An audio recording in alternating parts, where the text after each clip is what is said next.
Good evening, viewers. Welcome back again. I'm your host, Gillian, and today we'll be discussing the changing technoscape of Arjun Appadurai's scape theory. So, what do I mean by that? Well, in 1990, Arjun Appadurai's leading work classified globalization in regards to five scapes: ethno, techno, ideo, finance, and media.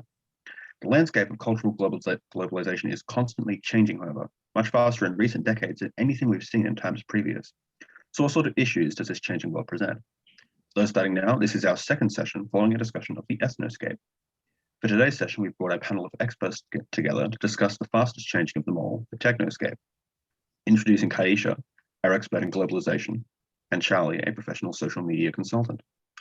With the internet's creation in 1991 and the 21st century social media boom, is this model still appropriate in breaking down the world of globalization? Kaisha, why don't you give us a deeper understanding of exactly what Appadurai's technoscape encompasses? Yeah, of course. Thanks, Gil. So Appadurai's theory of indigenization through cultural globalization by the means of the five scapes was first published in 1990. His theory is based on the cultural ramifications of deterritorializing technology, finances, people, ideologies, and media. The technoscape aspect of his theory refers to the transference of technology across boundaries, which once were impassable. For all of us today, this looks like the mini computer you have in your pocket, as well as the software that's inside that allows for global connection, alongside the internet too. But it's important to remember that in the time of Appadurai's publication, almost a year full pre-internet, this was mostly constrained to more traditional technological hardwares. Thanks for lending your expertise, Kaisha. So with that foundation, we now pass over to our first audience question of the evening. My question to the panel is, how can a theory be relevant in the modern age of Facebook, YouTube, and TikTok when it was conceptualized before they were created? Are these really what technoscape looks like in the 21st century? Well, I think both of our experts have a lot to say on this question. Kaisha, why don't we start with you and then we can pass over to Charlie. Yeah, of course. So to begin with, that is a great question. Technoscapes don't actually refer to the media application that you referenced here, but is a technology that they are replacing. And as Gorham, Lund, and Paulson denote, traditionally, Appadurai's technoscape was limited to the industry-related technology and how those industries crossed borders. For the modern technoscape, this looks like your iPad and your iPhone that's assembled in California with Chinese parts, or your German car that relies on the transportation of Saudi Arabia's oil to fuel it. These advances replace the letters, paper copies of books, and horse carriages that you once would have used to stay connected, learn, travel, and watch films. So yes, to a degree, technoscapes have been heavily influenced by these new media apps. And as Vincent mentioned, in this sense, the theory is incredibly pertinent. Even though the technology we now have available to us has changed, the way through which we avail technology to make our lives easier hasn't really. So in my experience, regardless of the 21st century's technological advances, not much has really changed.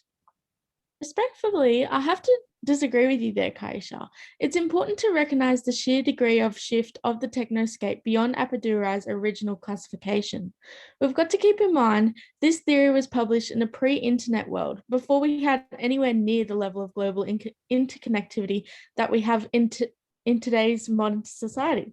This has led to a blending of both the ethnoscape and technoscape in a sort of grassroots tech cultural exchange, where individuals of vastly different cultures can perform exchange in ways that Appadurai could never have foreseen.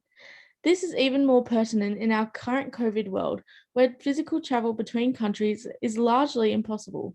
This further erodes the lines between techno and ethnoscapes, a reliance on software enabling a global community to work from home, go to school from home, even something like online gaming with a friend in Japan from your home in rural Ohio, for example. With these lines becoming so blurred, it's increasingly clear that the global community has outgrown certain aspects of Appadurai's classification. All right, thank you. So for the sake of time, we're going to turn over to our next question from the audience. Can you comment on the current technological divide between third world countries according to Appadurai's going into globalization increases? Kaisha, this does sound like a question for you. You want to take this one? Yeah, of course. So firstly, thank you again for your question. I believe you mentioned the word us in your question, and that's the perfect example and answer to your question. And as Du Bois and Laurent mentioned, there is a technological divide between the impoverished and the wealthy. And to explicate this, I will use the quick example, as I do know I'm running out of time. Hands up, people in the audience, those of you who have an oven at home. I know I do. And now this is regardless of whether you know how to use it or not. Believe it or not, this is a rare luxury. And in poor areas of third world countries, they don't have these. As Antonio and Tuffley exemplify, the impacts of this particular technological divide would be the young children going and gathering firewood to cook their dinner. And in this, they're missing out on things like education and community involvement, which is vital to their growth. As Arjun Appadurai theorizes, this disjuncture is only going to increase in conjunction with the gender digital divide in these emerging countries. I actually agree with you there, Kaisha. Beyond being mechanically behind the curve as far as globalization, those in disadvantaged demographics and countries are more disconnected from the global community. With technology moving faster and faster, not everyone is able to keep up. This gap will likely continue to widen. A lot of interesting points tonight, but I'm afraid that's all the time we have for today's episode. While many see Appadurai's theory functioning as intended, with technological growth being largely ineffective on the theory's relevance, others believe there are significant gaps that will only continue to widen in the changing world we live in. The internet age's erosion of the lines between the scapes leaves many feeling that it's grown outdated. Maybe it's time for an update.